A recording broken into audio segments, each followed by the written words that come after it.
September 6, 1976. A Soviet fighter pilot lands at a Japanese airport, fires a warning shot into the air, and hands the West its biggest intelligence coup of the Cold War. For 10 years, America had been terrified of the MiG-25 Foxbat. Now they were about to discover it was a lie, but a lie so convincing, it had already changed history. September 6, 1976. Air traffic controllers in Hakodate, Japan see a ghost. A massive, unidentified fighter jet appears out of the clouds. It's flying dangerously low. It nearly collides with a Boeing 727.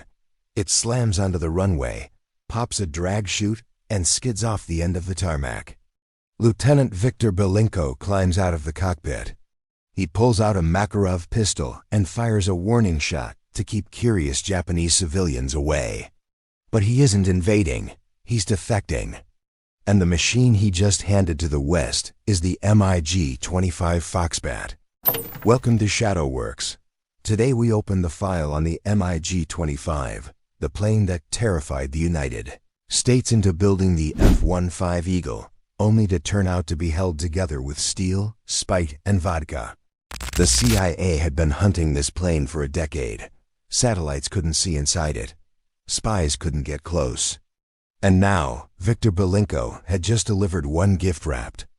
The Pentagon cleared their schedules. Within 48 hours, every intelligence agency in America descended on Hakodate Airport. The Japanese government was caught between superpowers, desperately trying to stay neutral. The Soviets demanded the plane back immediately, threatening diplomatic consequences. The Americans ignored them. They had 67 days before international pressure would force them to comply. The clock was ticking. For 10 years, the West had been terrified of this plane. Israeli radar stations track a MiG-25, screaming over the Sinai at Mach 3.2 faster than any American fighter in existence. Israeli F-4 Phantoms scramble to intercept. They can't even get close. The MiG disappears into Soviet airspace like they're standing still. That's when the panic started. Spy satellites had photographed it from space. It had massive wings, gargantuan air intakes. The Pentagon analyzed the images and did the math. They assumed that because it had big wings, it was highly maneuverable. They saw Mach 3 capability and assumed advanced titanium construction. They thought the Soviets had built a super fighter that could outturn and outrun anything in the U.S. inventory. This panic is exactly why the U.S. built the F-15 Eagle. They built a monster to fight a monster. The F-15 first flew in 1972, 4 years before Belenko's defection. By the time America learned the truth, they'd already built the superior aircraft. But when American engineers finally touched the stolen MiG-25 in Japan, they realized the monster was a myth. The dismantling began immediately. American engineers expected titanium, the lightweight wonder metal used in the SR-71 Blackbird. They found steel. Heavy, crude, hand-welded nickel-steel alloy. The plane weighed 64,000 pounds, almost twice what they'd calculated. Next, the avionics bay. They expected cutting-edge microchips and transistors. They found vacuum tubes. The same technology used in 1940s radios. The room went silent. Then someone started laughing. The Soviets are 20 years behind us, but one engineer wasn't laughing. He understood what they were looking at. Vacuum tubes don't fail during nuclear electromagnetic pulses. Microchips fry instantly. The MiG-25 wasn't primitive, it was post-apocalyptic. It was designed to keep flying after the nukes fell, when every American F-15 would be a $30 million paperweight on the runway. The Soviets hadn't built a dogfighter. They'd built a cockroach crude, ugly, and built to survive the apocalypse. Then they examined the engines. The Tumansky R-15 turbojets were massive, each one producing 27,000 pounds of thrust with afterburner. The engineers found that the engines were so powerful they could push the plane to Mach 3.2, but there was a catch. If the pilot actually flew that fast, The engines would literally melt and turn into scrap metal. The practical top speed was Mach 2.8.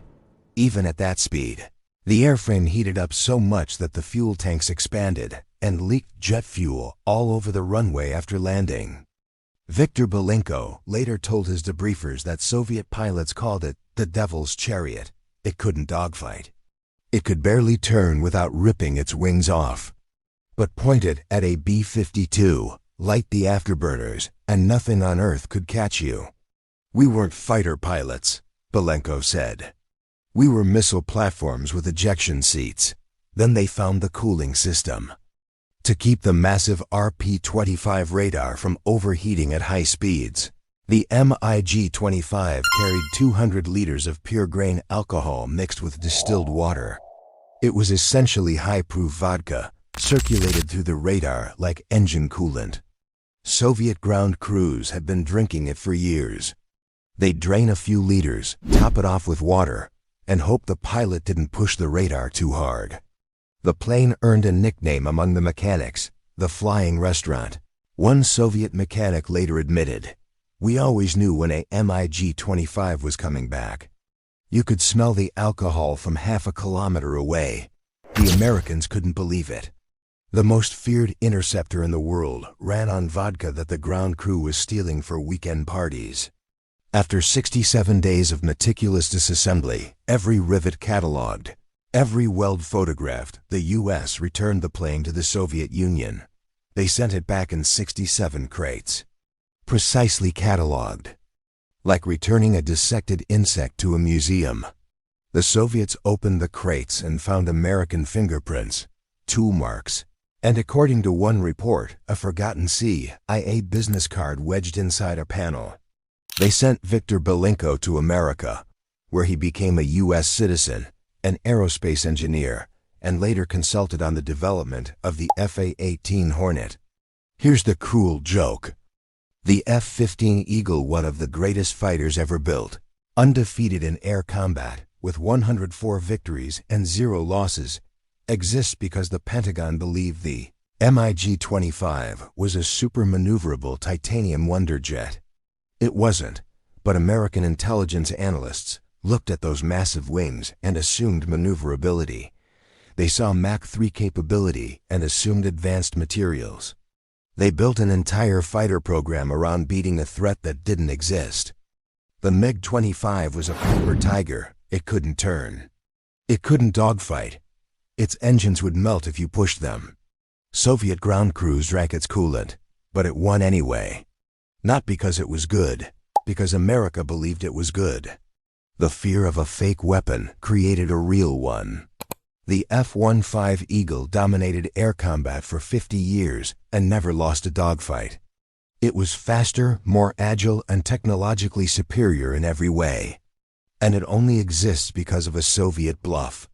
The greatest trick the Soviet Union ever pulled was making America defeat itself. The MiG-25 didn't need to be a super fighter.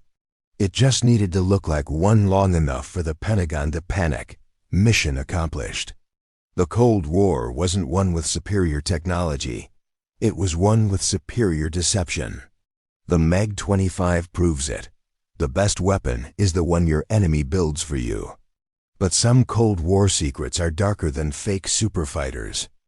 Join us in Season 3 as we investigate the weapons that target the mind itself, the Havana Syndrome, MKUltra, and the CIA's heart attack gun. The files are opening soon. Subscribe so you don't miss it.